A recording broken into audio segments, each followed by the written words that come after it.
A cop pulls over a car on a stormy night, expecting a routine stop. But when her flashlight lands on the terrified face of a young black boy in the back seat, everything changes. The driver, a nervous white woman, insists the boy is hers, but she has no proof. What follows is a heart-pounding journey into a web of lies, secrets, and a fight to save a child in desperate need. Who is this boy? Why was he in her car? And what the cop does next will leave you speechless. Don't miss this gripping story of courage, redemption, and the lengths we go to protect the innocent. Before we get into the story, comment below where in the world you are watching from today.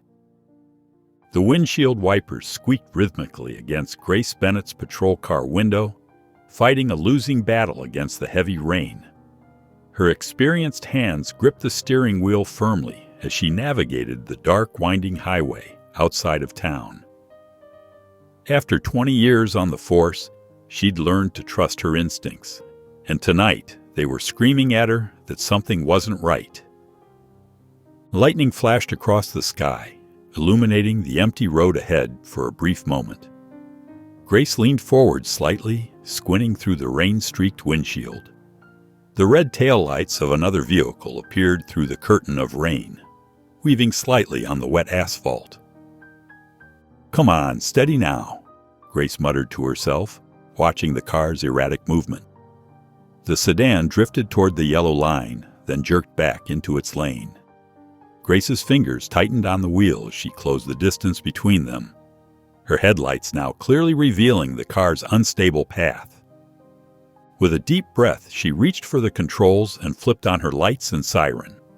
The sedan's brake lights flared red, but the car didn't immediately pull over. Instead, it continued forward, wavering between the lines as if the driver was debating whether to stop. Grace kept her distance, maintaining a steady pursuit. "Dispatch, this is Unit 247. I'm conducting a traffic stop on Highway 16, mile marker 42. Vehicle is a gray sedan, license plate." She rattled off the plate number as the car finally began to drift toward the shoulder. The rain drummed against the roof of her patrol car as Grace radioed in her location. She performed her usual safety checks: position of the cars, angle of her wheels, distance from traffic, all while keeping her eyes fixed on the sedan. Something about this stop felt different from the thousands she'd done before. Grabbing her flashlight, Grace stepped out into the downpour. Water immediately began running down her neck despite her rain gear, but she maintained her professional composure as she approached the vehicle. Her boots splashed through puddles, and she kept her free hand close to her hip, years of training making the precaution second nature. As she drew closer, her flashlight beam revealed more details about the driver. It was a white woman, probably in her late 30s, with shoulder-length brown hair. Her hands were clenched on the steering wheel so tightly that her knuckles had turned white. When Grace's light swept across her face, she could see the woman's jaw was clenched, her eyes wide, with what looked like barely contained panic. The woman's reaction seemed excessive for a routine traffic stop. Grace had seen her share of nervous drivers, but this was different. The woman's entire body was rigid with tension, her movements jerky and unnatural as she tried to track Grace's approach through her side mirror. Grace's beam moved methodically across the car's interior, following her standard procedure. When the light reached the back seat, her heart skipped a beat. A young black boy, no more than 10 years old, sat perfectly still, clutching a small stuffed animal to his chest. His eyes were wide, reflecting the flashlight's beam. But what struck Grace most was his complete silence. No fidgeting, no questions, no normal childlike behavior. Just those big, frightened eyes staring back at her through the rain-streaked window. The sight made the hairs on the back of Grace's neck stand up. In all her years of service, she'd developed a sixth sense for when things weren't right. And right now, every instinct she had was telling her this was far more than a simple traffic stop. Grace approached the sedan cautiously, her flashlight beam cutting through the rain. The driver's silhouette showed a woman repeatedly wiping her palms on her jeans, her movements sharp and anxious. In the back seat, the young boy remained motionless, his small hands wrapped tightly around what looked like a worn teddy bear. With practiced calm, Grace tapped lightly on the driver's window. The woman jumped at the sound, then fumbled with the controls. The window descended with a mechanical whir, letting in the steady patter of rain. "Good evening, ma'am. I'm Officer Bennett. May I see your license and registration, please?" Yes, of course." The woman's voice quivered as she dug through her purse, dropping her wallet twice before managing to extract her license. Her hands shook so badly that several papers fluttered to the floor as she reached for the glove compartment. Grace's trained eye caught the woman's flushed face and the fine sheen of sweat on her forehead, despite the cool, rainy night. "Ma'am, where are you heading this evening?" Just going home," the woman, identified by her license as Caroline Harper, replied. Her fingers twisted the edge of her shirt repeatedly. Grace's gaze shifted to the rearview mirror, meeting the boy's frightened eyes. "And who's this young man in the back seat?" Caroline's breath hitched. He's mine." The words came out hollow, unconvincing. The boy pressed himself further into the corner of the back seat, his grip on the teddy bear turning his knuckles white. Something in his posture, the way he seemed to make himself as small as possible, set off every alarm in Grace's mind. "Ma'am, I'm going to need you to step out of the vehicle." Grace's voice remained steady, professional, but left no room for argument. She opened the driver's door, positioning herself to keep both Caroline and the child in view. Caroline stumbled slightly as she got out, the rain immediately dampening her blonde hair. Grace guided her to stand between the two vehicles, then approached the back door of the sedan. She opened it slowly, crouching down to appear less threatening. "Hi there, sweetheart. Can you tell me your name?"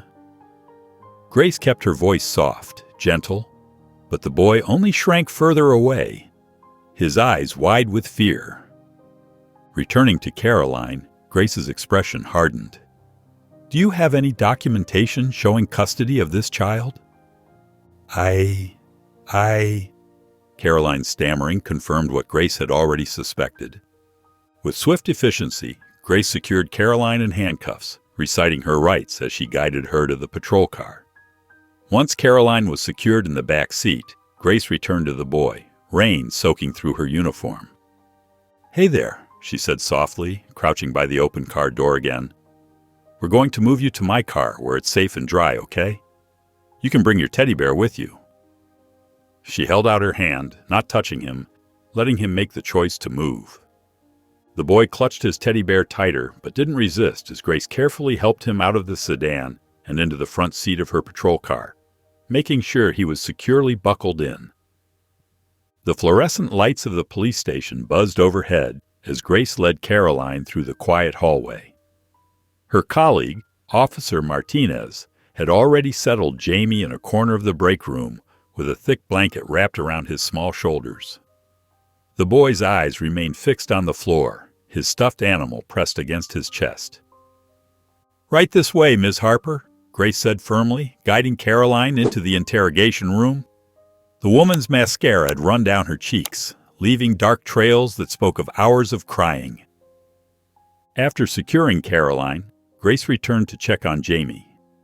She grabbed a packet of hot cocoa from the break room cabinet and mixed it with warm water, adding extra marshmallows.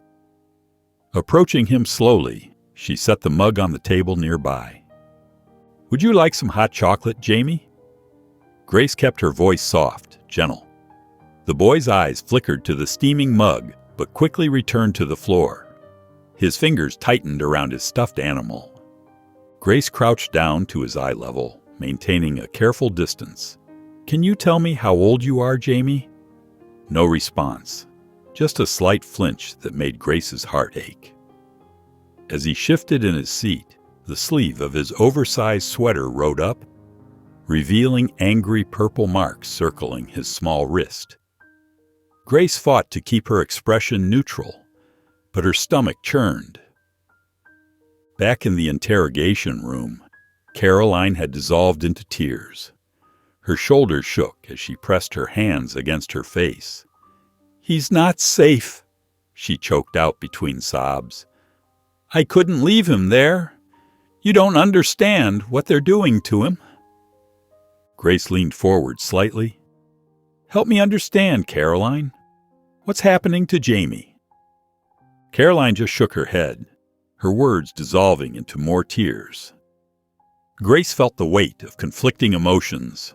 Caroline's obvious distress seemed genuine, but kidnapping was still a serious crime. Something about this situation wasn't adding up. By midnight, the station had grown quiet.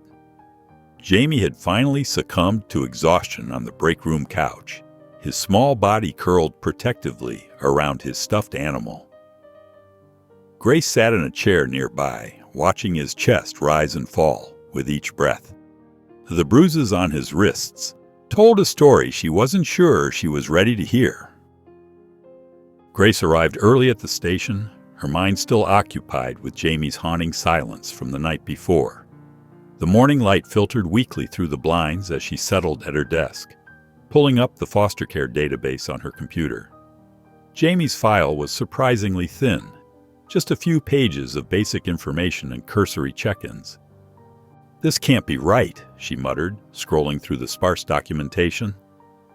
The Reeds' address in the wealthy Oakwood district caught her eye, along with their impressive list of previous foster children. But something felt off about the brevity of the reports.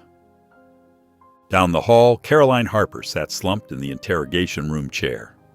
Dark circles rimmed her eyes, her clothes still rumpled from the night before. Grace brought her a cup of coffee before sitting down across from her. "Tell me everything," Grace said quietly. "From the beginning." Caroline wrapped her trembling hands around the warm cup. "I clean houses in Oakwood. The Reeds hired me 2 months ago." She took a shaky breath. "At first, everything seemed normal. But then I started hearing things. Crying. From behind a locked door." Grace leaned forward slightly. "And what did you do?" "I called Child Services."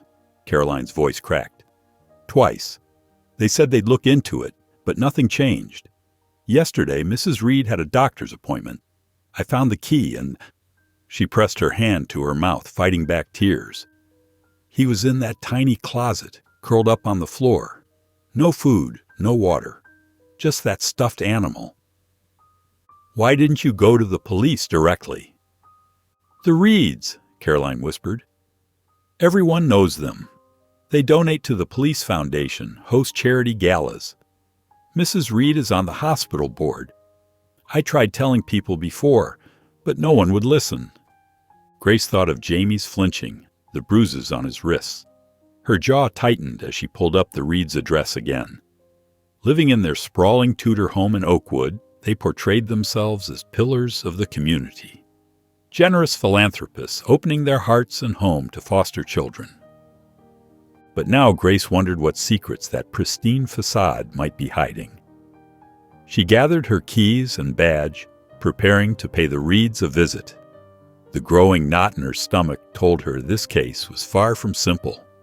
Grace parked her patrol car in front of the imposing 2-story colonial home, its white exterior gleaming in the late morning sun. Perfectly trimmed hedges lined the curved driveway, and seasonal flowers bloomed in coordinated colors along the walkway. Everything about the property screamed wealth and careful maintenance. As she approached the front door, Susan Reed opened it before Grace could even ring the bell. The woman's blonde hair was styled just so, her outfit expensive but understated. "Officer Bennett, what a surprise!" Susan's smile was bright and practiced. "Please come in. Can I offer you some coffee?" Grace stepped into the marble-floored foyer, noting the spotless surfaces and carefully arranged furniture. "That would be lovely, thank you." David Reed appeared from his home office, his manner relaxed but authoritative. "Officer, what brings you by today?" He gestured toward their sitting room, where Susan was already arranging coffee cups on a silver tray. "I'm here about Jamie," Grace said, settling into a pristine white armchair. "We had an incident last night." Susan's perfectly manicured hand paused mid-pour. "Oh dear, what has he done now?" She exchanged a knowing look with her husband. "He's such a troubled child." "Lies constantly," David added, shaking his head. "We've tried everything to help him adjust, but he seems determined to act out." Grace scanned the room as they spoke. Despite the Reeds' claims about fostering Jamie, there wasn't a single sign of a child living in the house. No toys scattered about, no artwork on the refrigerator visible through the kitchen doorway, no family photos including him on the walls.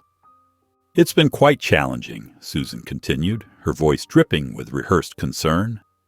"We've dealt with difficult children before, but Jamie, he makes up the most outlandish stories for attention." "Really?" Grace kept her tone neutral. "What kind of stories?" "Oh, you know how children can be," Susan waved her hand dismissively. "Claims we don't feed him, says we lock him up. Completely absurd, of course.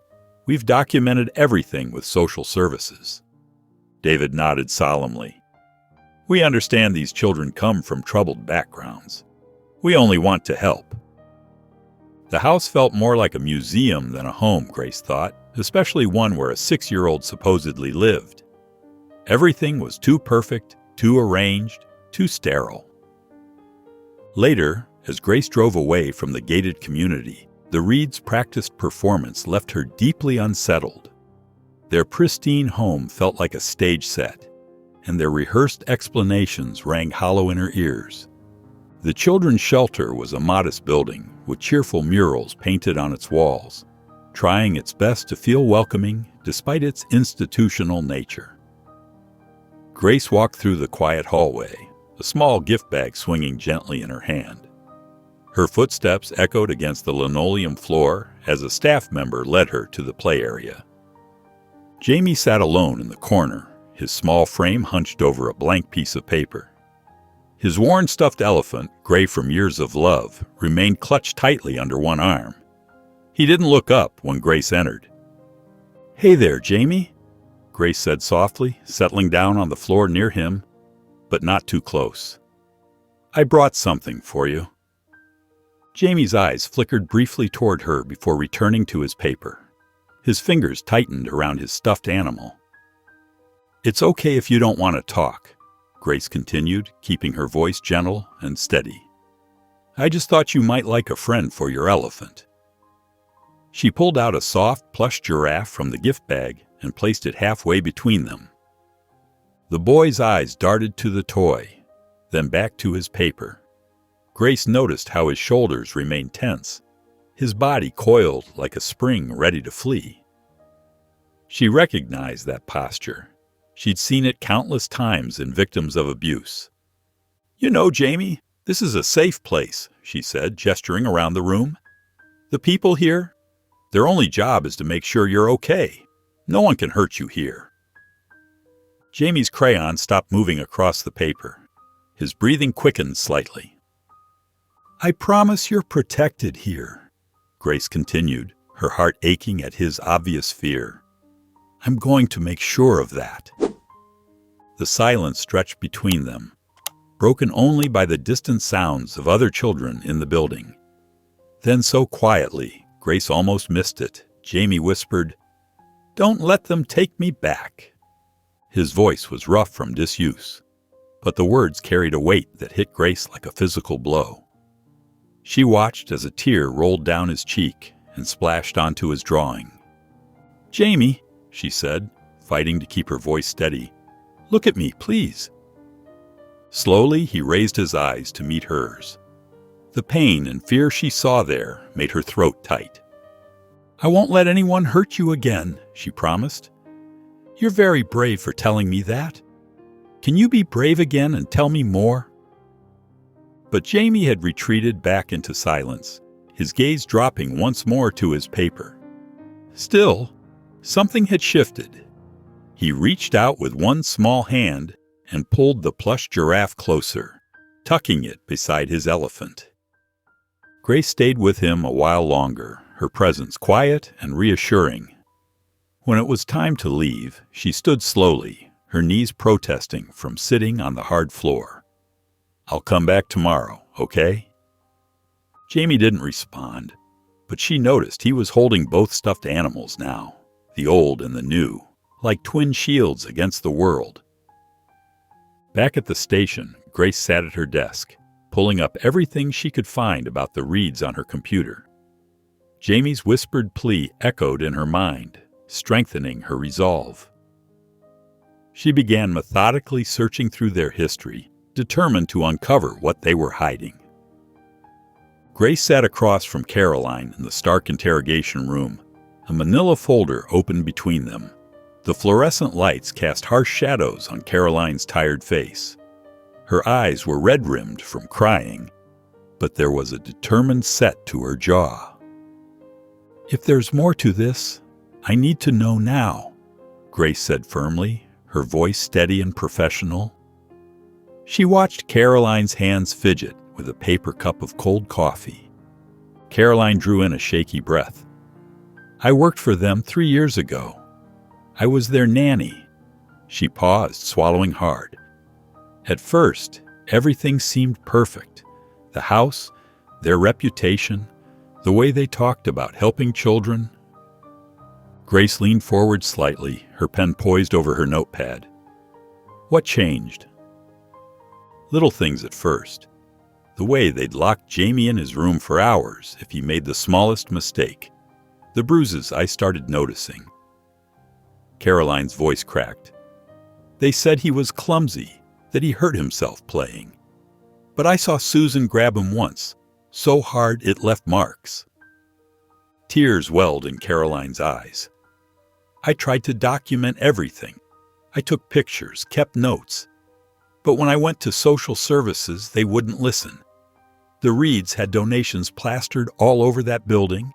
Their family name was on a plaque in the lobby.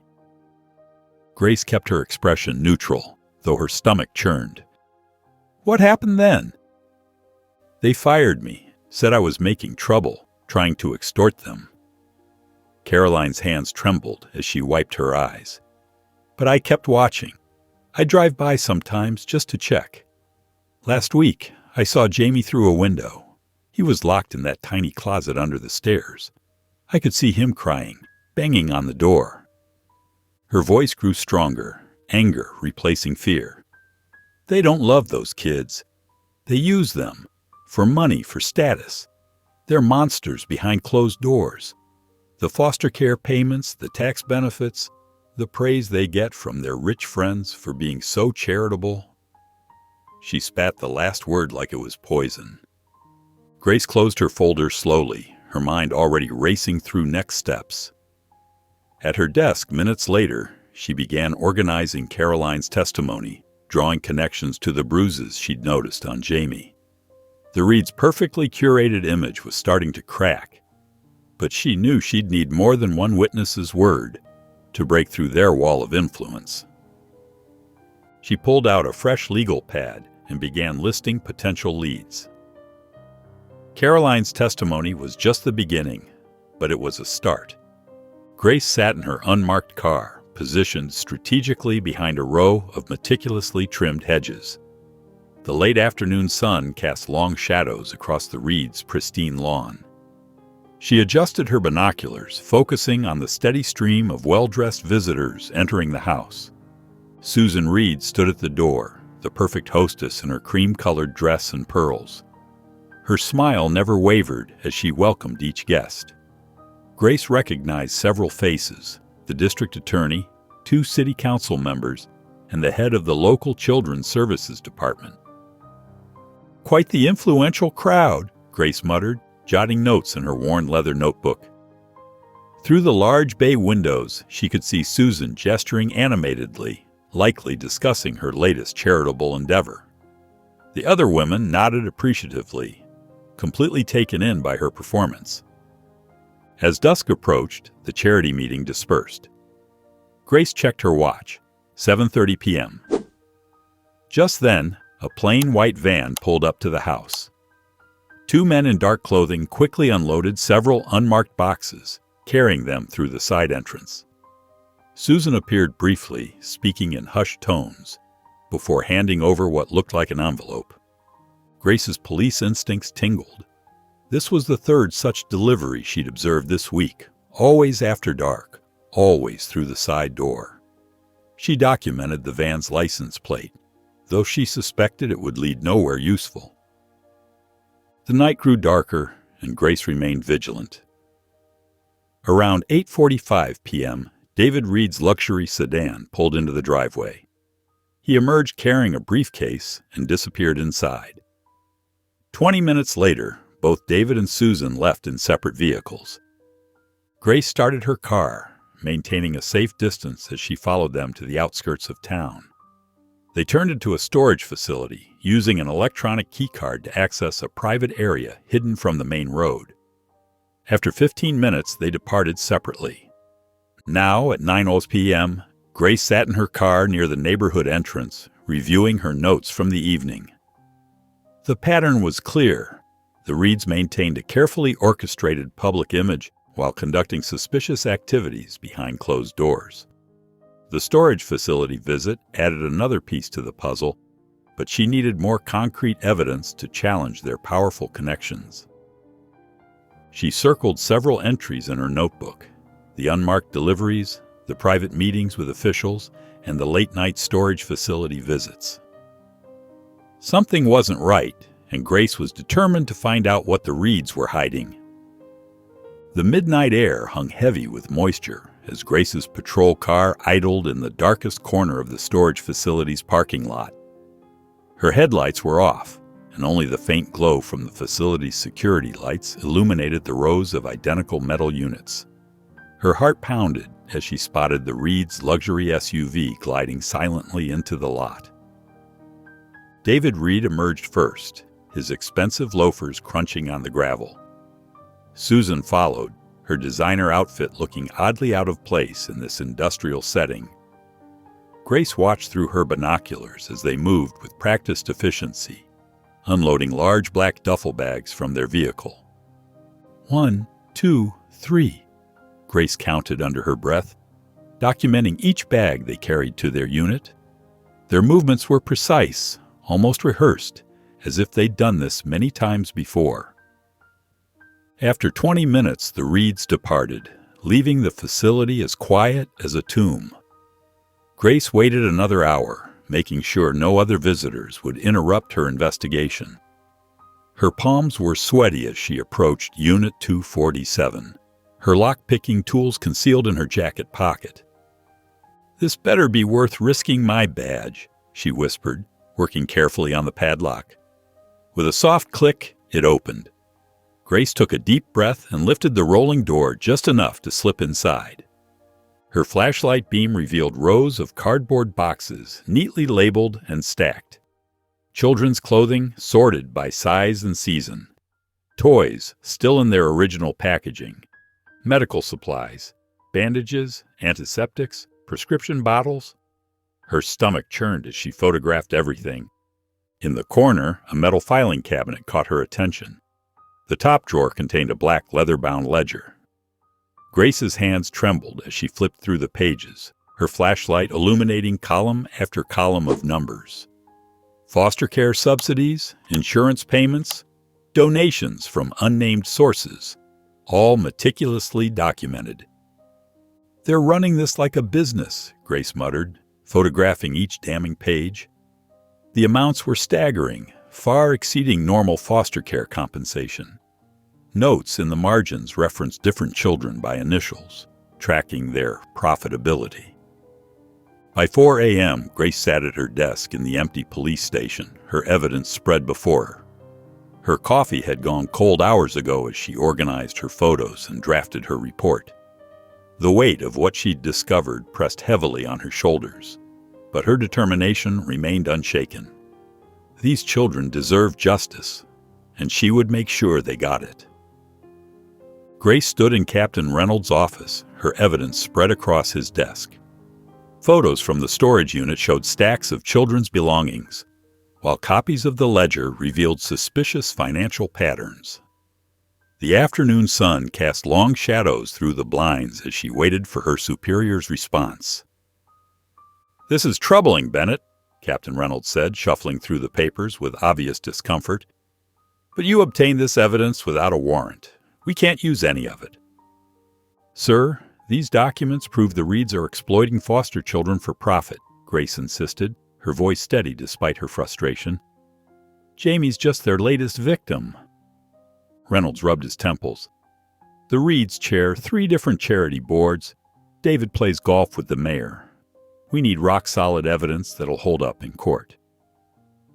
Before Grace could respond, a knock interrupted them. An officer entered with a thick envelope. "Sorry to interrupt, Captain, but this just arrived from the Reeds' lawyer." Grace's stomach tightened as Reynolds read the formal complaint. His face grew increasingly grave. "They're alleging harassment, unauthorized surveillance, and breaking and entering," he said heavily. "I have to suspend you pending investigation. Badge and gun, Bennett." Grace's hands felt numb as she surrendered her badge. "Sir, Jamie needs protection." "You're too close to this," Reynolds cut her off. "Go home. Let the proper channels handle it." Walking out of the station felt surreal. Grace sat in her personal car, gripping the steering wheel as she processed what had happened. The Reeds were trying to silence her, just as they'd silenced Caroline and countless others. That evening, as Grace paced her living room trying to formulate a plan, her phone rang. Caroline's panicked voice came through. "Grace, they're going to come after me next." Caroline's voice shook. "Their lawyer called, making threats about pressing charges for kidnapping Jamie." "Stay calm," Grace assured her, though her own heart was racing. "We need to meet and figure this out. Tomorrow morning?" "Yes," Caroline agreed quickly. "I have more to tell you about what I saw while working for them." After hanging up, Grace stared at the case files she'd brought home. She might be suspended, but she wasn't giving up. Jamie's fearful eyes haunted her, and she knew she had to find a way to protect him, badge or no badge. Grace slid into the worn vinyl booth at Jerry's Diner, choosing a secluded corner away from the morning crowd. The smell of coffee and bacon filled the air as she watched Caroline Harper hurry through the door, looking over her shoulder before spotting Grace. "Thanks for meeting me," Carolyn said, sliding into the opposite seat. Her hands trembled as she reached for the menu, though Grace knew she wouldn't order anything. "You're being followed?" Grace asked quietly, pushing a cup of coffee toward her. Caroline wrapped her fingers around the warm mug. 3 nights now. A dark sedan parks down the street from my house. And yesterday, I got 4 calls from a blocked number. When I answered, there was just silence." Grace leaned forward. "The Reeds are trying to scare you into staying quiet. But we can use that against them." "How?" Caroline's voice cracked. Grace pulled out a small recording device from her jacket pocket. "Susan Reed thinks she's untouchable. That's her weakness. I've seen it before. People like her can't resist bragging when they think they're winning." Caroline stared at the device. "You want me to wear that?"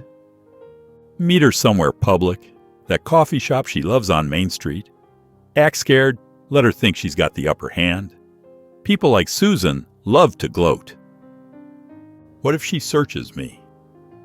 "The wire's designed to look like a pendant," Grace explained, showing her how it worked. "Just wear it under your blouse. All you need to do is get her talking about Jamie and the other foster kids." Caroline's hands shook as she examined the device. "What exactly should I say?" "Tell her you're worried about going to jail for taking Jamie. Let her feel superior. She'll probably try to threaten you. That's exactly what we want on tape." "And you'll be nearby?" Grace nodded. "I'll be in my car, monitoring everything. The second anything feels wrong, I'll be there." They spent the next hour practicing possible conversations, with Grace coaching Caroline on how to guide Susan toward incriminating statements without arousing suspicion. By the time they finished, Caroline's hands had steadied slightly, though fear still flickered in her eyes. In the parking lot, Grace helped Caroline attach the wire, disguising it as a simple necklace. "Remember," Grace said, squeezing Caroline's shoulder, "you're doing this for Jamie. For all the kids like him." "I know," Caroline whispered. She straightened her shoulders and headed for her car, while Grace watched her go, silently praying their plan would work. Caroline's hand shook as she pushed open the cafe door, the wire feeling like a burning coal against her chest. The trendy downtown spot buzzed with afternoon customers, their chatter providing perfect cover for what she was about to do. Susan Reed sat at a corner table, perfectly poised in her designer outfit, stirring her cappuccino with practiced elegance. Her eyes narrowed slightly as Caroline approached. "Susan, thank you for meeting me," Caroline said, sliding into the seat across from her former employer. "I've been doing a lot of thinking." "Have you now?"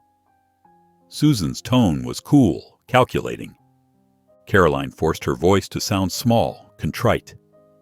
"I realize I may have overreacted about certain things. You and David have so much experience with foster children." Susan's posture relaxed slightly, a smug smile tugging at her lips. "Well, it does take a special touch to handle difficult cases like Jamie." "How do you do it?" Caroline leaned forward, infusing her voice with admiration. "Managing all those requirements, the paperwork, the home visits." Susan waved her hand dismissively. "Oh, that's all just bureaucratic nonsense. The system's a joke, really?" She lowered her voice, conspiratorial. "No one cares about those kids. They're just a paycheck to most people." Caroline's stomach churned, but she kept her expression interested. "But surely there are inspections, oversight?" "Please," Susan laughed, the sound sharp and cold. "We know exactly how to handle the paperwork. A few donations to the right departments, some creative accounting. It's amazing how blind people can be when their pockets are lined." "And Jamie?" "That boy was a gold mine," Susan said, sipping her coffee. "Special needs designation means higher subsidies. We've been able to renovate our entire kitchen thanks to his care requirements." Caroline felt sick, but pressed on. "Don't you worry about getting caught?" Susan's smile turned predatory. "By whom? We've been doing this for years. The money's clean, the records are perfect, and no one listens to damaged children anyway." An hour later, Caroline practically ran to Grace's car, her legs weak with relief. She collapsed into the passenger seat, hands trembling as she unpinned the wire. "You did it," Grace said softly, taking the device. "You just gave Jamie a fighting chance." Grace sat at her home office desk as dawn broke through the window, casting a soft glow over the scattered papers before her. Her coffee had gone cold, untouched, as she focused intently on organizing the evidence that would finally expose the Reeds' crimes. She pressed play on the recording device for the fourth time that morning, carefully transcribing Susan's damning words. "No one cares about those kids. They're just a paycheck to most people." Susan's voice rang out, dripping with contempt. Grace's jaw tightened as she typed each word. Beside her laptop lay the photographs she'd taken at the storage facility, rows of children's belongings, medical supplies, and most crucially, the detailed ledger showing years of misappropriated foster care funds. She meticulously labeled each photo, creating a clear timeline of the Reeds' exploitation. Jamie's brief testimony, though painful to read, added a human face to the cold financial evidence. His simple words, "They kept me in the dark," carried more weight than all the financial records combined.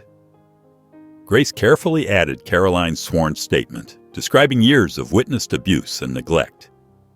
With steady hands, Grace compiled everything into a comprehensive report. She'd worked with Sandra Martinez at the State Child Welfare Agency before, and knew she could trust her to act on solid evidence, regardless of local politics or the Reeds' influence.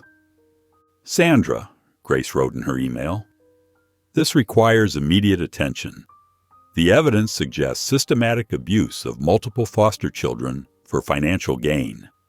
She attached the files and hit send, her heart pounding. Within minutes, her phone buzzed.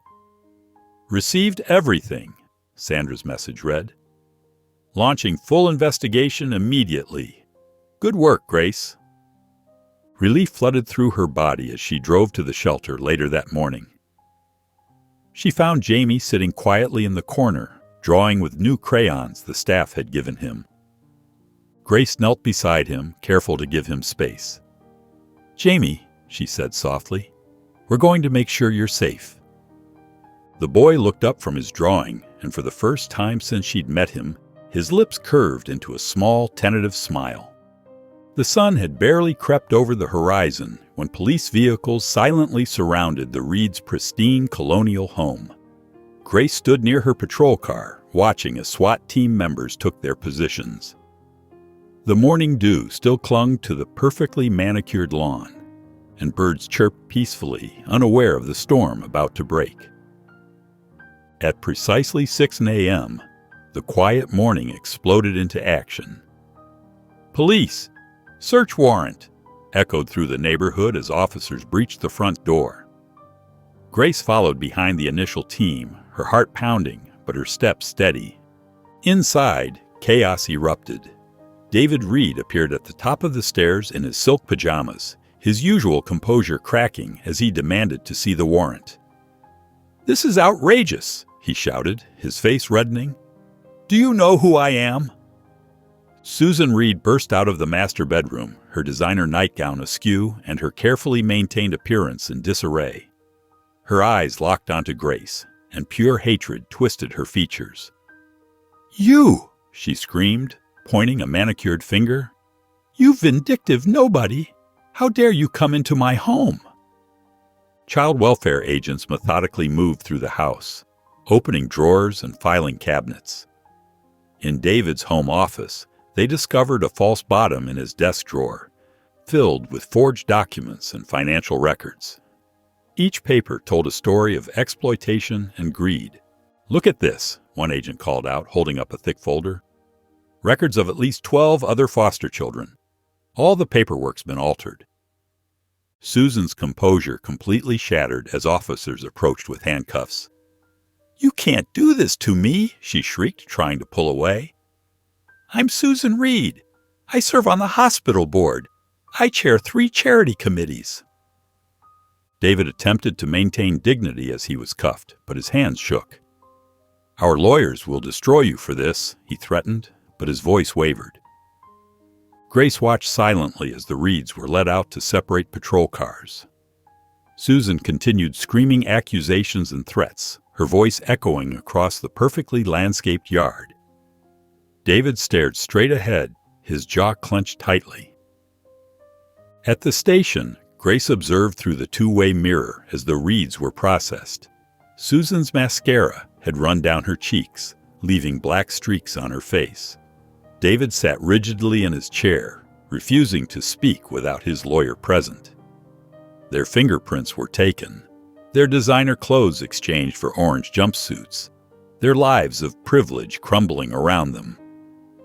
The family court's polished wooden benches felt cold and hard as Grace sat beside Jamie, her hand resting protectively near his shoulder. His small frame was nearly swallowed by the oversized chair, but he sat up straight, his worn stuffed animal clutched tightly against his chest. Judge Carter, a woman with kind eyes and silver-streaked hair, leaned forward slightly.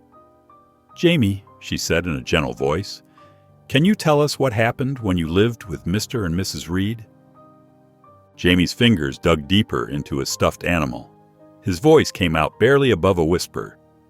They locked me in the closet." He paused, taking a shaky breath. "Sometimes for days."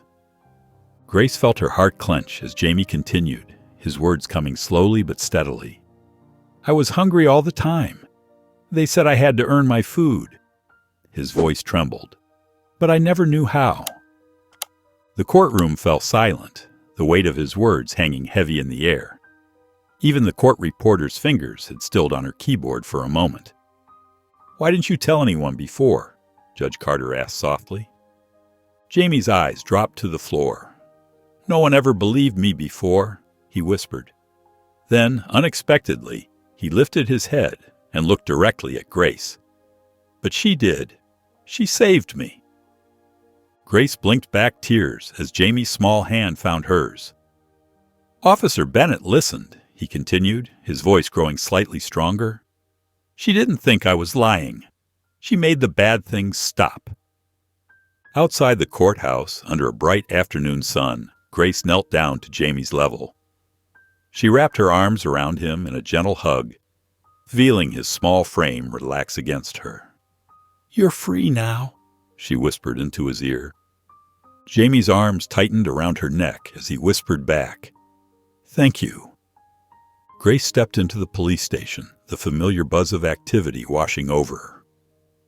After 2 months of suspension, the morning bustle felt both foreign and comforting. Officers nodded and smiled as she passed, some reaching out to pat her shoulder or offer quiet words of welcome. Captain Reynolds met her at her desk, his usually stern expression softened. Bennett, he said, clearing his throat, I owe you an apology. You showed real courage standing up to the Reeds, even when I hesitated. Thank you, sir, Grace replied, settling into her chair. Your integrity reminded us all why we wear this badge, Reynolds continued. Sometimes doing the right thing means taking risks. You never lost sight of that. Later that morning, Grace received news about Caroline's sentencing. The judge had been lenient, acknowledging her role in exposing the Reeds' abuse. She would serve 2 years of probation, but avoid jail time. Grace smiled when she learned Caroline had already started volunteering at Hope Haven, a shelter for abused children. It helps, Caroline had told her over the phone. Every time I see a child smile or feel safe, it reminds me why I had to act that night. The best news came about Jamie. A couple with experience fostering traumatized children had stepped forward to adopt him. Grace had met them during the vetting process, Sarah and Michael Torres, both teachers with warm smiles and gentle voices.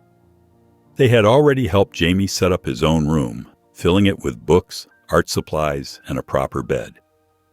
That evening, Grace sat in her favorite armchair, cradling a cup of tea. The setting sun painted her living room in soft orange hues as she reflected on the past few months. The case had changed her, deepened her understanding of justice. It wasn't just about enforcing laws. It was about protecting those who couldn't protect themselves, about standing firm when others looked away. She thought of Jamie's smile when he met his new family, how his eyes lit up when Sarah showed him the art corner they'd created just for him. That moment alone made every difficult decision, every sleepless night, worth it.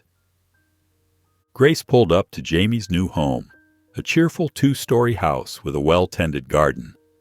Colorful toys dotted the front lawn, a red bicycle leaning against a tree, a soccer ball nestled in the grass. Wind chimes tinkled softly from the porch, and bright window boxes overflowed with flowers. It was exactly the kind of home she'd hoped Jamie would find. Before she could reach the front door, it burst open. Jamie ran out, his face lit up with a smile that made her heart swell. "Grace," he called out, wrapping his arms around her waist in a tight hug. "Look how tall you've gotten," she said, ruffling his hair. His cheeks were fuller now, his eyes brighter. The haunted look she remembered had been replaced by the sparkle of childhood joy. "Come see my room!" Jamie tugged at her hand, practically bouncing with excitement. Inside, his adoptive parents, Mark and Sarah Thompson, greeted her warmly. "We can't thank you enough," Sarah said, her eyes misting. "What you did for Jamie?" "Come on, Grace," Jamie interrupted, pulling her up the stairs. His bedroom was everything a child's room should be. Superhero posters covered the walls, and a bookshelf overflowed with stories. Art supplies were scattered across a small desk, and drawings decorated every available surface. "Look what I made for you." Jamie rushed to his desk, retrieving a piece of paper. The drawing showed two figures holding hands, one tall in a police uniform, the other small with a bright smile.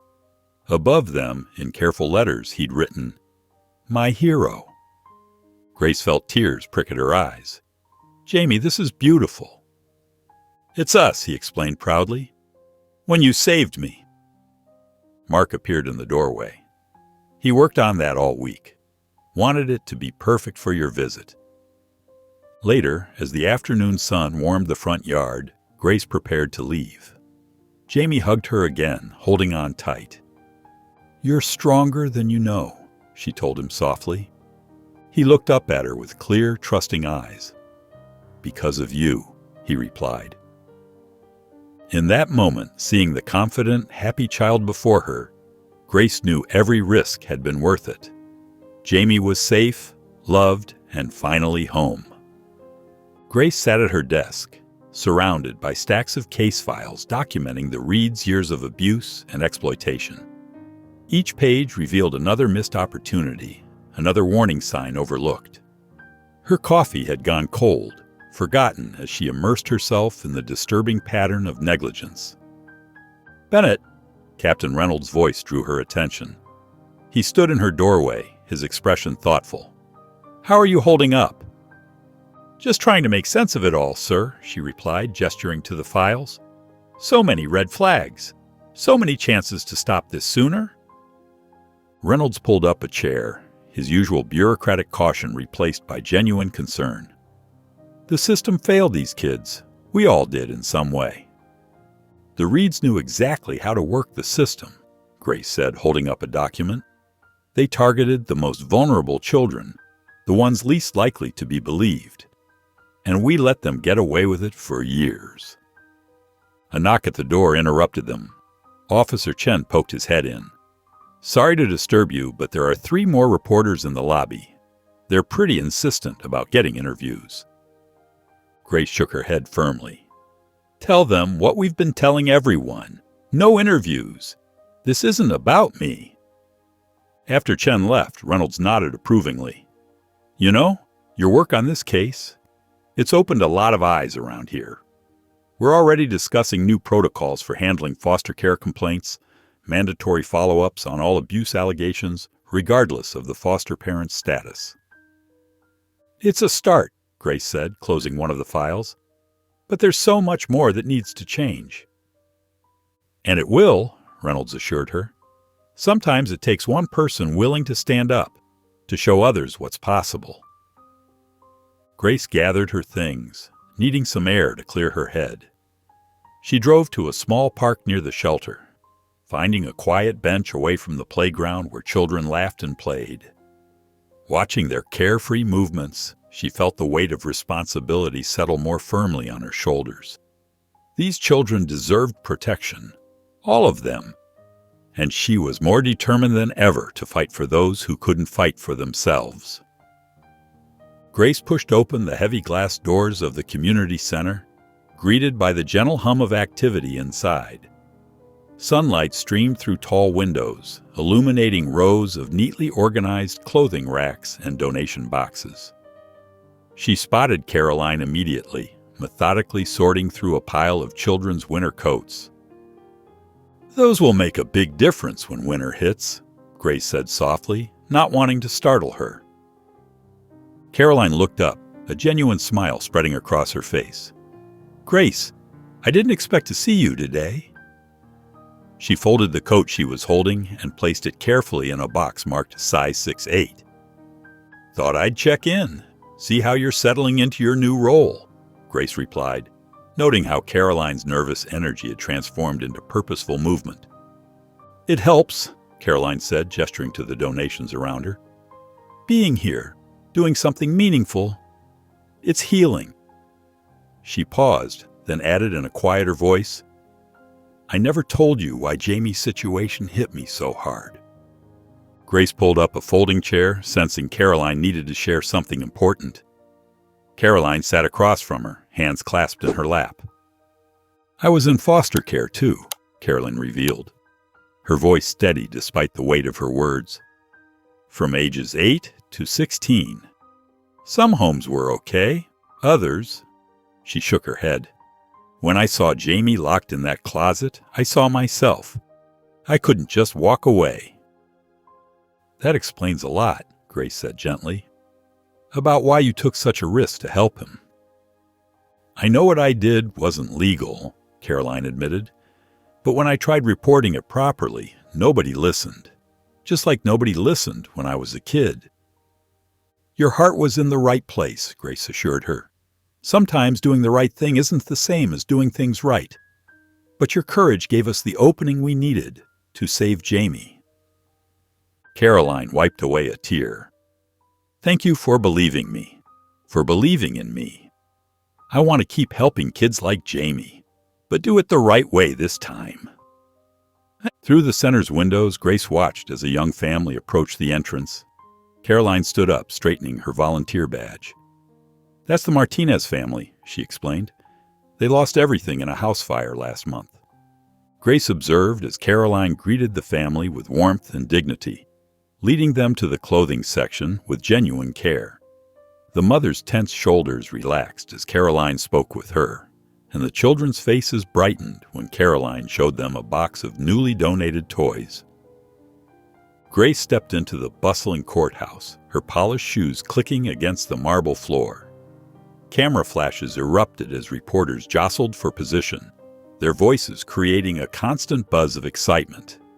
The air was thick with anticipation, and the morning sunlight streamed through the tall windows, casting long shadows across the corridor. She kept her eyes forward, focused on the heavy wooden doors of Courtroom A. Inside, the tension was palpable. David and Susan Reed sat at the defense table, their designer clothes and perfect postures a stark contrast to the strain evident in their faces. Susan's usual smug smile had been replaced by tight lips and darting eyes. Her manicured fingers drummed restlessly on the table, while her husband stared straight ahead, his jaw clenched. Jamie's adoptive parents, the Thompsons, sat in the front row. Mrs. Thompson gave Grace a warm, encouraging nod as she passed by. The woman's kind eyes held the same determination Grace felt in her own heart, the drive to see justice done for Jamie. When called to testify, Grace moved deliberately to the witness stand. Her heart pounded, but her voice remained steady as she recounted finding Jamie that rainy night, describing the evidence she'd uncovered at the storage facility and the systematic abuse she'd pieced together. The memories of each discovery fueled her resolve. "And what made you continue investigating despite your suspension?" the prosecutor asked, his tone measured and precise. "I knew Jamie was telling the truth," Grace replied, her voice firm. "The evidence was there, the ledger showing misappropriated foster care funds, the hidden medical supplies, the pattern of neglect. Someone had to stand up for him. Every child deserves to be protected." The defense attorney rose, his expression smug, adjusting his silk tie with practiced precision. "Officer Bennett, isn't it true you were suspended for harassing my clients? That you broke into private property without a warrant?" Grace met his gaze calmly, her shoulders squared. "I followed my conscience and the evidence. The recording of Mrs. Reed's confession and the financial documents speak for themselves. Sometimes doing what's right means taking risks." When the Thompsons took the stand, Mrs. Thompson's voice wavered with emotion as she described Jamie's transformation. "When he first came to us, he wouldn't speak above a whisper. He flinched at sudden movements. Now he laughs, plays, draws pictures. He's beginning to trust again. Last week, he even joined a children's art class." The prosecution methodically presented their evidence: photographs of the storage unit, the damning ledger entries, and finally, Susan Reed's recorded confession. The courtroom fell silent as Susan's voice filled the air, casual and cruel as she bragged about exploiting the system. Several jurors visibly recoiled at her callous words. As court adjourned for the day, Grace walked past the clamoring reporters without a word. Their questions faded into background noise as she focused on the knowledge that, finally, the truth would be heard. In her mind, she pictured Jamie's recent drawing of a sunshine-filled park and allowed herself a small smile. Some battles were worth any price. Grace sank into her well-worn armchair, the morning sunlight streaming through her living room windows, casting long shadows across her coffee-stained carpet. The TV news anchor's voice filled the room with crisp authority. In a landmark case that has shocked the community, David and Susan Reed have been found guilty on all counts. She watched intently as footage showed the Reeds being led from the courthouse in handcuffs, surrounded by a swarm of reporters thrusting microphones toward them.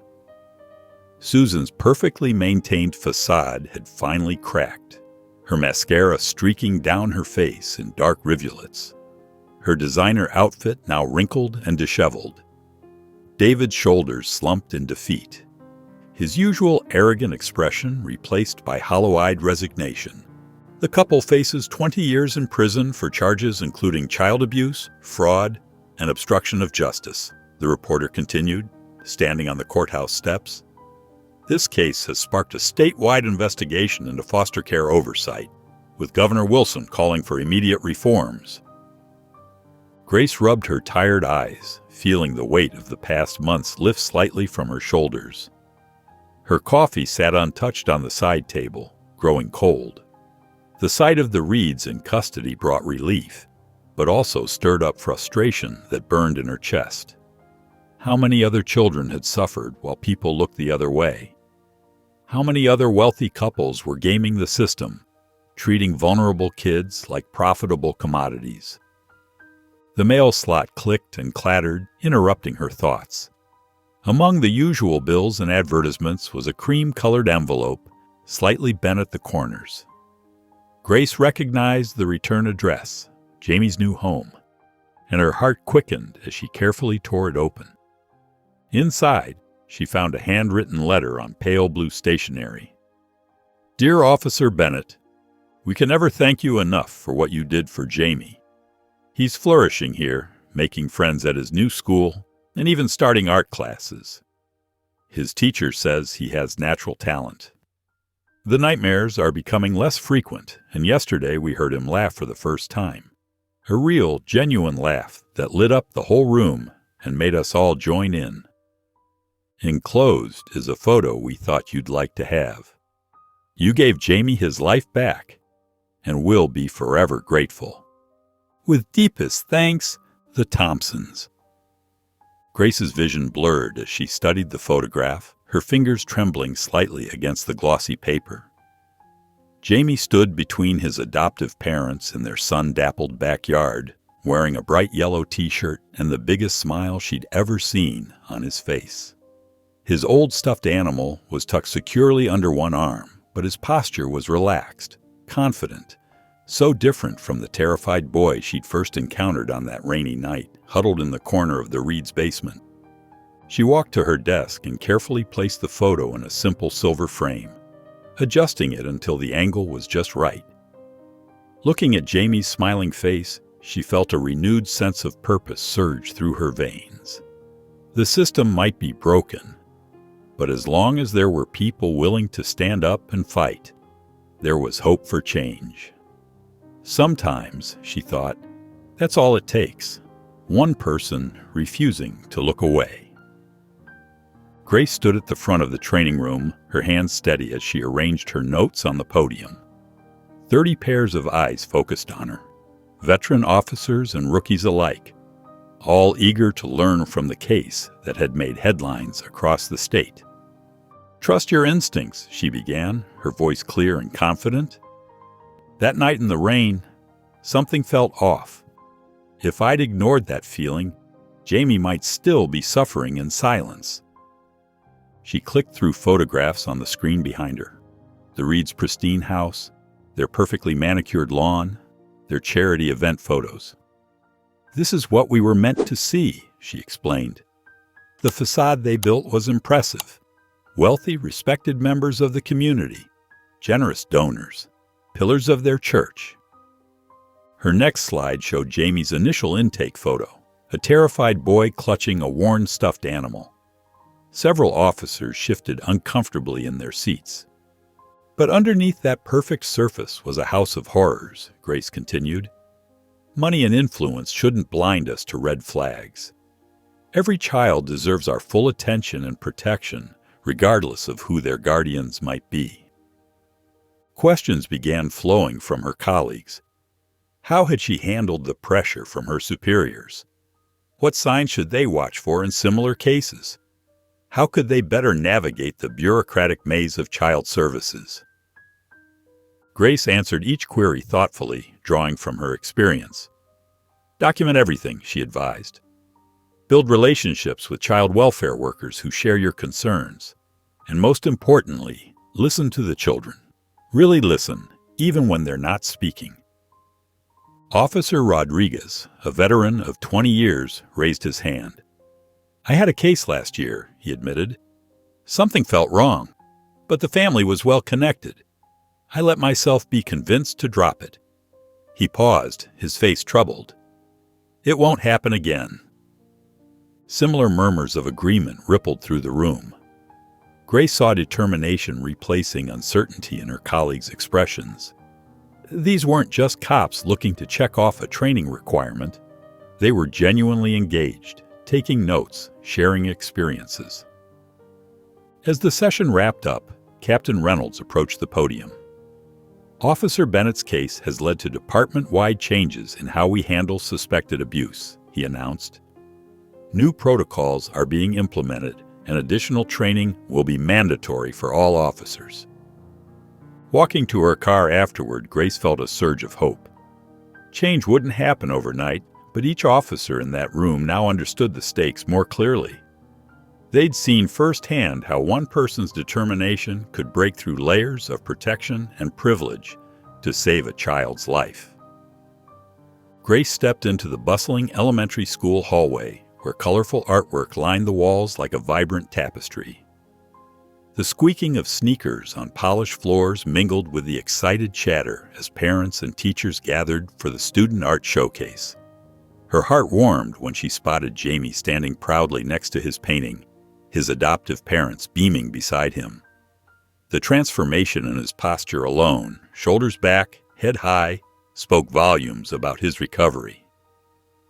"Officer Grace," Jamie called out, waving enthusiastically. His smile, once so rare, now came easily and lit up his whole face. A few missing baby teeth made his grin even more endearing. Jamie's adoptive mother, Sarah, touched Grace's arm gently.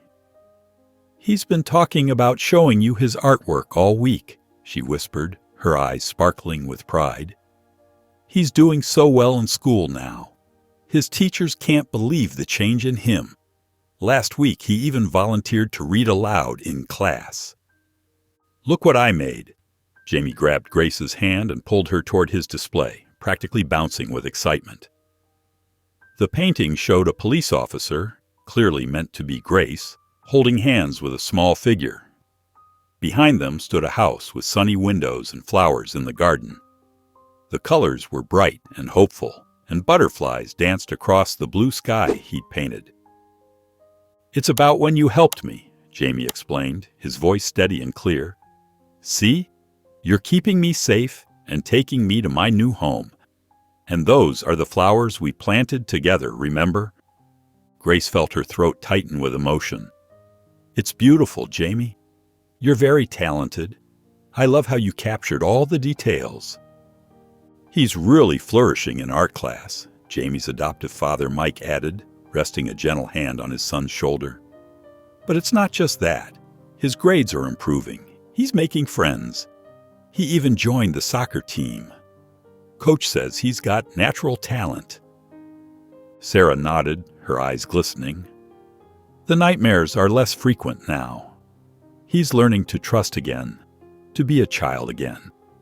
We can't thank you enough, Grace. You gave us such a precious gift." Jamie tugged at Grace's sleeve, his dark eyes twinkling with hope. "Can we get milkshakes after? Please. I promise I'll share my French fries with you." "Of course we can, buddy," Grace laughed, ruffling his hair. "You've earned it." Later, seated in a cozy booth at the local diner, Grace watched Jamie attack his chocolate milkshake with gusto. Rainbow sprinkles dotted the whipped cream like confetti. The fearful, silent child she'd met that rainy night was gone, replaced by a bright-eyed boy full of dreams and possibilities. "When I grow up," Jamie announced, wiping whipped cream from his chin, "I want to help kids like you helped me. Maybe I'll be a police officer, too. Or maybe an art teacher." Grace smiled, her heart full. "You know what, Jamie? I think you'll be great at that. You've got such a big heart." Grace sat in the back row of the city council meeting room, watching as Caroline Harper approached the podium. The nervous, frightened woman she'd met that rainy night was gone. In her place stood someone transformed, confident, articulate, and passionate about making real change. Even from across the room, Grace could see the determined set of Caroline's shoulders and the steady way she arranged her notes. "My name is Caroline Harper," she began, her voice clear and steady. "I stand before you not just as a former foster child, but as someone who has witnessed both the failures and the potential of our foster care system. I've seen firsthand how a broken system can hurt the very children it's meant to protect." The council members leaned forward, captivated by Caroline's presence. She shared her own story of growing up in foster care, then detailed her role in exposing the Reeds' crimes. Her words painted a vivid picture of systemic failures and missed opportunities for intervention. Several council members wiped away tears as she described the countless nights she'd spent wondering if anyone would notice, if anyone would care. "When I found Jamie locked in that closet," Caroline continued, her voice catching slightly, "I knew I had to act. But I shouldn't have had to take such desperate measures. There should have been proper oversight, regular checks, and real accountability. No child should ever have to endure what Jamie did." Grace watched as Caroline outlined specific proposals: increased funding for caseworkers, mandatory monthly home visits, and an independent review board for foster parent applications. Her suggestions were practical, well-researched, and compelling. She'd even brought statistics and budget projections that showed how these changes could be implemented effectively. After the hearing, Grace and Caroline found a quiet corner to talk. "You were amazing in there," Grace said warmly. "Who would have thought we'd end up here when we first met? You've come so far." Caroline smiled, smoothing her neat blazer. "I couldn't have done any of this without you believing in me, Grace. Taking that risk to help Jamie, it changed everything. You showed me what real courage looks like." "You changed everything," Grace corrected. "You were brave enough to act when no one else would. You gave Jamie his voice back." They shared a moment of quiet understanding, both thinking about the desperate night that had brought them together and the incredible journey that followed. The weight of those memories hung between them, but now it felt more like strength than burden. Later that afternoon, Grace sat on her porch swing, letting it sway gently as she reflected on the morning's events. The gentle breeze carried the scent of her blooming garden, a peaceful contrast to the intensity of the council meeting. Her wind chimes tinkled softly, adding their music to the rustle of leaves. She thought about how one case, one child, one moment of choosing to trust her instincts had sparked such meaningful change. The swing's gentle motion soothed her as she contemplated how far they'd all come. Jamie was thriving in his new home, drawing pictures full of bright colors and hope.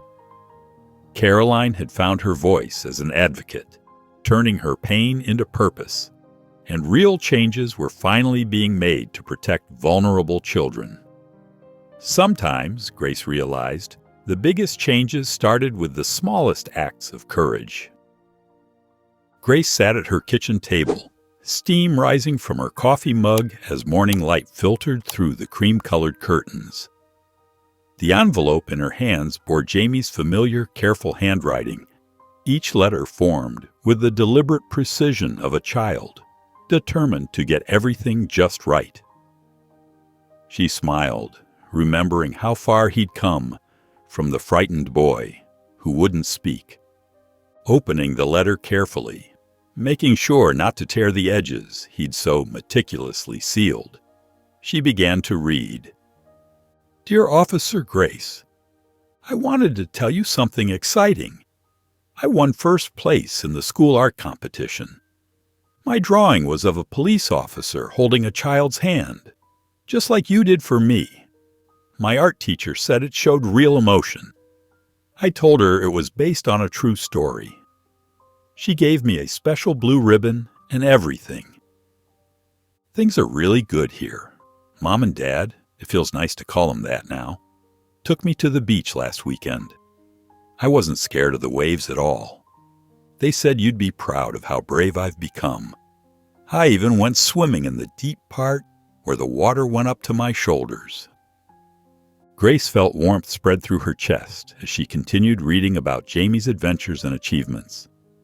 His words painted a picture of a happy, thriving child, exactly what she'd hoped for him. Each sentence radiated joy and security, the kind that only comes from feeling truly safe and loved. Inspired by Jamie's letter, Grace reached for her phone and dialed Caroline's number. Their occasional check-ins had become treasured moments of connection, a chance to share in the ongoing miracle of Jamie's recovery. Grace, Caroline answered warmly. I was just thinking about you. How are you? I got a letter from Jamie today, Grace said, unable to keep the smile from her voice. He's doing so well. That's wonderful, Caroline replied. Actually, I'm glad you called. I'm organizing a fundraiser for foster children, trying to raise money for better oversight and support services. Would you come? Your presence would mean a lot. You could even say a few words about why this matters so much. Of course, Grace agreed without hesitation. Just tell me when and where.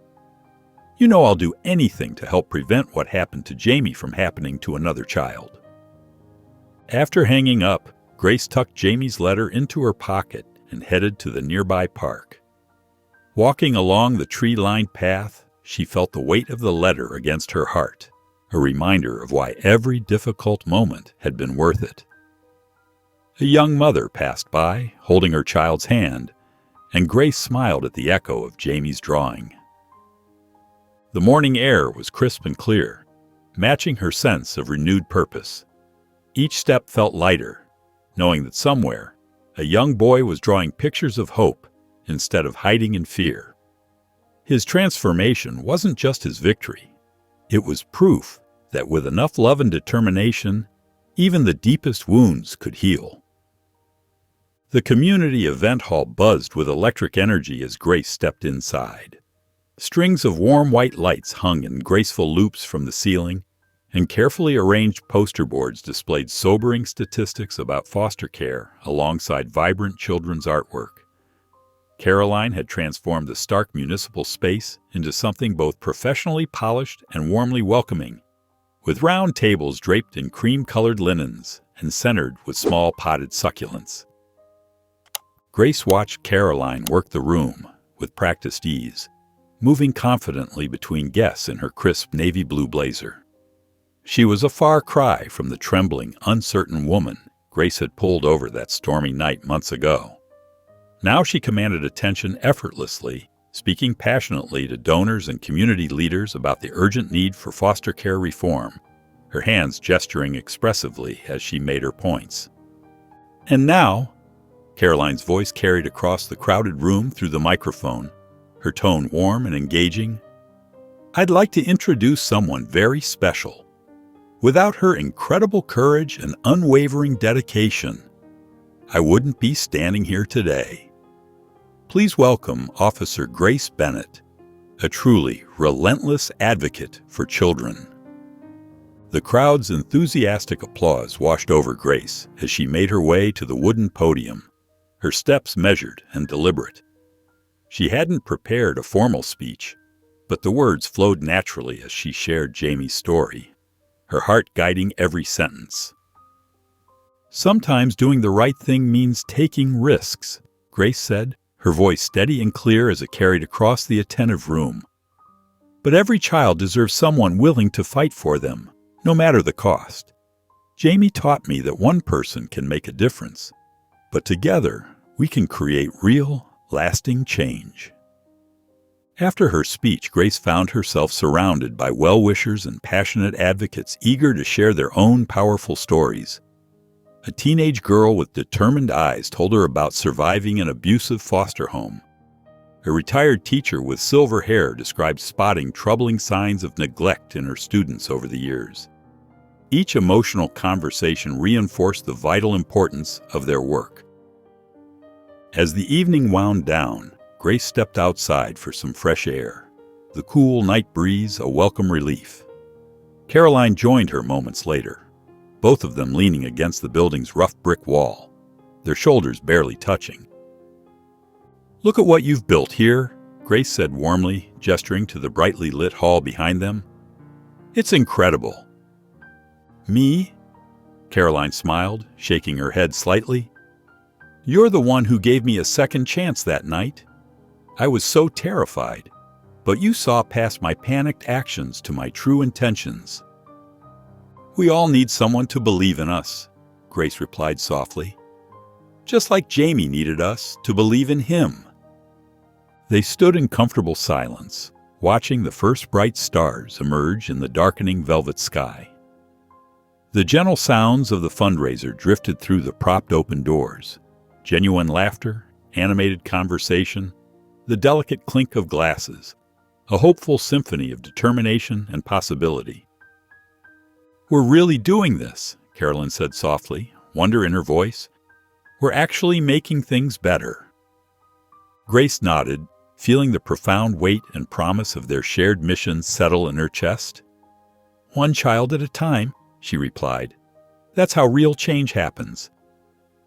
The grand ballroom sparkled with elegant decorations, crystal chandeliers casting a warm glow over the gathered crowd. Grace smoothed her navy dress as she entered, taking in the sight of round tables adorned with white lilies and twinkling candles. Banners promoting adoption awareness hung gracefully from the ceiling, their gentle messages speaking of hope and new beginnings. Jamie's adoptive parents greeted her with warm hugs. "He's been so excited about tonight," his mother whispered, her eyes shining. "He wouldn't even let us peek at the drawing until now." Grace found her seat near the front, touched to see a place card with Guest of Honor written in elegant script. She watched as families mingled, their conversations flowing easily around topics of adoption and foster care reform. The atmosphere felt lighter than the serious fundraisers and awareness events she'd attended before. This was a true celebration. When Jamie took the stage, Grace's breath caught in her throat. Gone was the terrified little boy from that rainy night. In his place stood a confident young man in a crisp button-down shirt, his smile bright and genuine. "2 years ago," Jamie began, his voice clear and steady, "I didn't think anyone would ever hear me, but someone did." His eyes found Grace in the crowd. "Officer Bennett showed me that I deserved to be safe, that I deserved to be loved." Jamie shared his story with remarkable poise, describing his journey from fear to healing. He spoke about his adoptive parents' patience and love, Carolyn's bravery in helping him escape, and Grace's unwavering determination to protect him. "I made this drawing," Jamie said, gesturing to an easel covered by a cloth. "It won first place in my school's art competition. But it means more than just a prize to me." He unveiled the frame, revealing a detailed colored pencil drawing of Grace in her uniform, holding the hand of a small boy. The detail was extraordinary, from the gentle expression in Grace's eyes to the stuffed animal clutched in the child's other hand. The audience rose to their feet, applauding as Jamie carried the framed artwork to Grace's table. Tears welled in her eyes as she accepted it, pulling him into a tight hug. "Thank you," Jamie whispered against her shoulder, "for believing in me when nobody else would." Later, sitting in her car with the framed drawing in her lap, Grace traced the lines of Jamie's artwork with gentle fingers. The ballroom's lights twinkled behind her, and she could still hear the echo of applause and feel the warmth of Jamie's hug. In this quiet moment, the full weight of everything, the investigation, the trial, the changes they'd sparked, settled over her with profound clarity. The middle school auditorium buzzed with excitement as proud families filled the rows of seats, their murmured conversations and occasional laughter echoing off the walls. Grace settled into her chair, smoothing her dark blue blazer and fighting back tears of joy. The afternoon sunlight streamed through high windows, casting a warm glow over the sea of graduating students in their formal attire, their faces bright with anticipation and pride. Jamie stood at the podium, his shoulders straight and confident, the gold tassel on his graduation cap swaying gently. His adoptive parents beamed from the front row as he adjusted the microphone, his father giving him a subtle thumbs up of encouragement.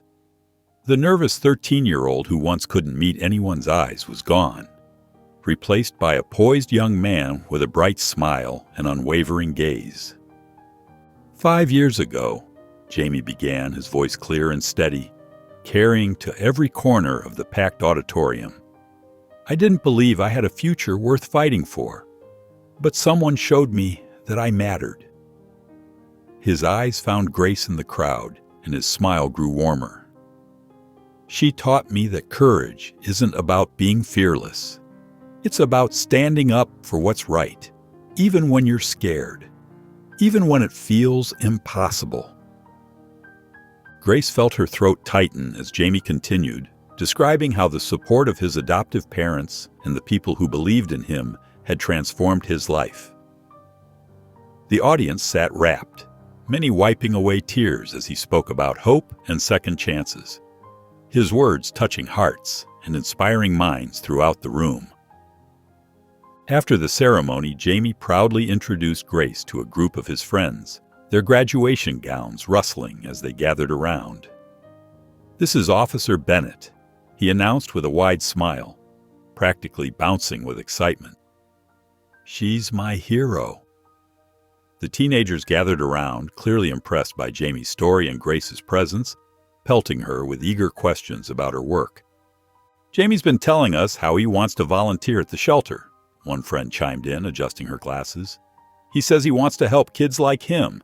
He talks about it all the time." Jamie's adoptive parents joined them, hugging Grace warmly, their faces glowing with pride and gratitude. "He starts volunteer training next week," his adoptive mother shared proudly, squeezing Jamie's shoulder. "He's so excited to give back. He's already got so many ideas." Later that evening, Grace and Jamie sat across from each other in their favorite diner, sharing plates of golden brown French fries and thick chocolate milkshakes. The familiar comfort food brought back memories of their first real conversation years ago, when a frightened little boy had finally begun to trust, hiding behind a similar milkshake as he found the courage to speak. "You know," Grace said, watching Jamie dip a fry in his shake, just like he used to. "Seeing you up there today, speaking with such confidence, I couldn't be prouder. You've come so far." Jamie grinned, his eyes sparkling with determination. "I meant every word.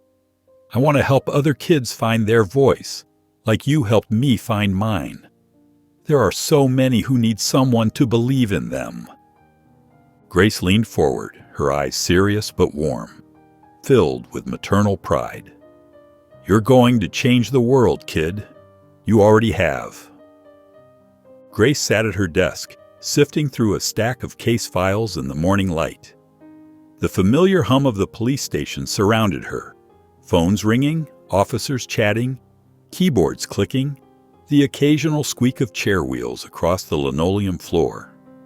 Her eyes drifted occasionally to Jamie's framed drawing, prominently displayed beside her computer monitor, its worn edges a testament to the years it had kept watch over her daily work. The sharp ring of her phone cut through her concentration. Seeing Caroline's name on the display, Grace smiled and answered, setting aside the manila folder in her hands. "Caroline, this is unexpected." "Grace!" Caroline's voice bubbled with barely contained excitement, like a child bursting to share good news. "I had to call you right away. You won't believe what happened." Grace leaned back in her chair, hearing the tremor of joy in Caroline's voice. The morning sunlight warmed her face through the blinds. "What's going on?" "I've been nominated for the National Child Advocacy Award," Caroline rushed out, words tumbling over each other. "For all the work we've been doing with foster care reform. The ceremony is next month in Washington. They said our program has become a model for other states." "Caroline, that's wonderful." Grace felt a surge of pride for how far Caroline had come from those desperate nights years ago, when they'd worked together to expose the truth about the foster system's darkest corners.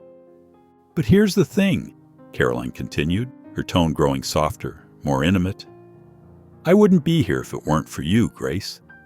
You showed me that one person really can make a difference. That's why I want you there with me at the ceremony, as my guest of honor." Grace shifted uncomfortably in her chair, running her fingers along the edge of her desk. "Oh, I don't know, Caroline. This is your moment." "Please," Caroline interrupted, her voice warm but insistent. "You're as much a part of this as I am.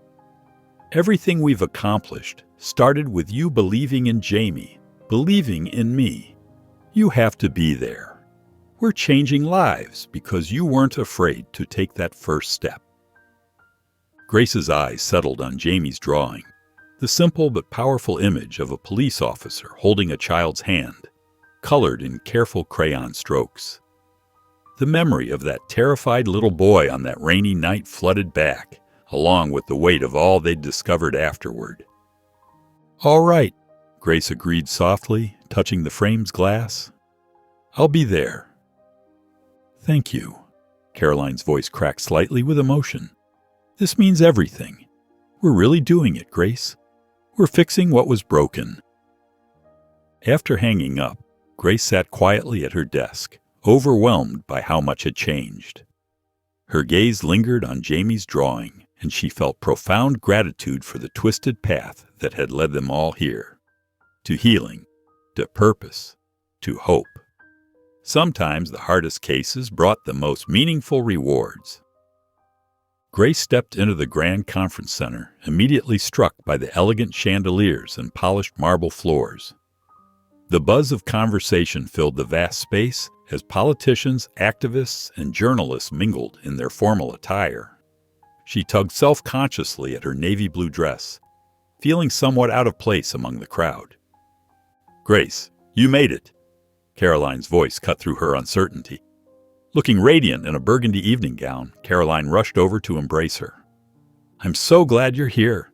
I couldn't imagine tonight without you." "Wouldn't miss it," Grace replied warmly, noting how confident Caroline looked compared to their first meeting on that rainy night years ago. During the ceremony, Grace sat near the front, watching proudly as Caroline took the stage to accept her award. The crystal trophy caught the light as Caroline approached the microphone, her hands trembling slightly with emotion. "This award," Caroline began, her voice strong and clear, "belongs to all the unsung heroes who fight for children every day." She paused, her eyes finding Grace in the audience. "I want to especially recognize someone who taught me that one person's courage can change everything. Detective Grace Bennett showed me what it means to be relentless in the pursuit of justice, to fight for what's right even when the odds seem impossible." The audience broke into applause, and Grace felt her cheeks flush as several people turned to look at her. She hadn't expected to be mentioned, let alone praised so publicly. After the ceremony, during the reception, Grace found herself surrounded by other advocates eager to discuss her experiences. A police chief from Seattle wanted to know about implementing better protocols for investigating foster care cases. A state prosecutor asked about building stronger cases against influential perpetrators. The key, Grace explained to the small group that had gathered around her, is to never stop looking deeper. Sometimes the most perfect-looking situations hide the worst abuses.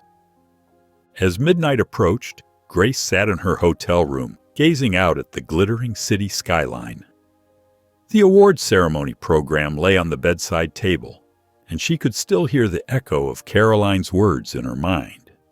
The night had reminded her that while the work was often lonely and challenging, she wasn't fighting alone anymore. There were others out there, all working toward the same goal of protecting vulnerable children. The autumn sun cast a warm glow through the tall windows of the newly built Hope for Tomorrow Community Center. Grace paused at the glass entrance doors, taking in the cheerful murals of children playing and the welcoming atmosphere that radiated from every corner.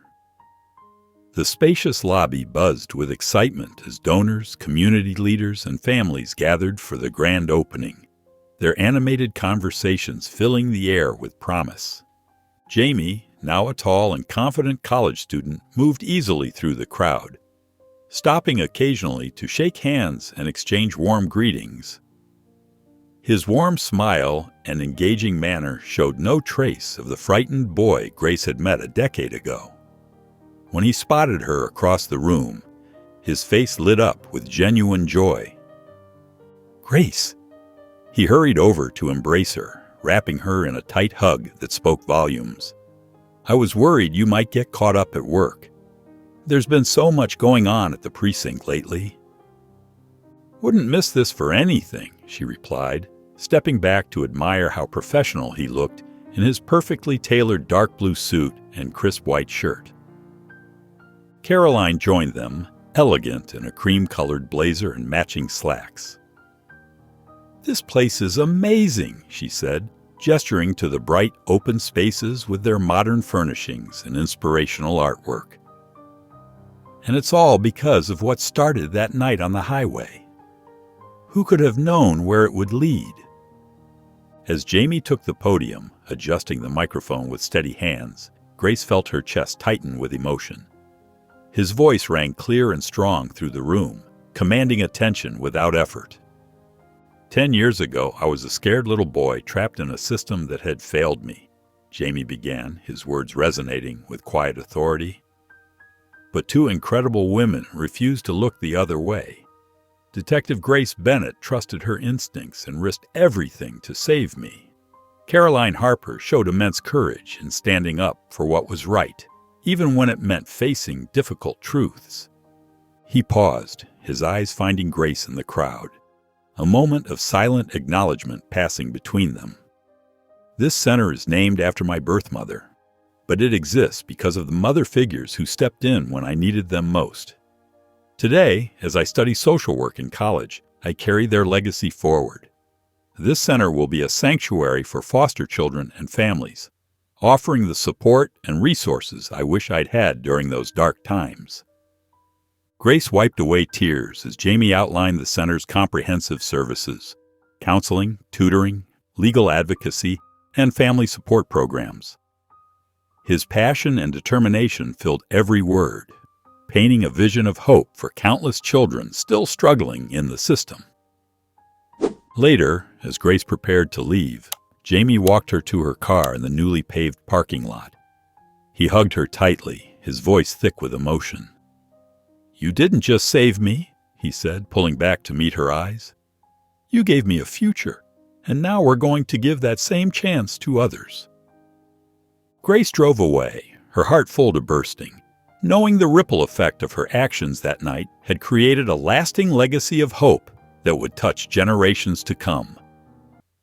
If you enjoyed the story of Grace, I handpicked this next story that you will enjoy. Please don't miss this one. Click here to watch it.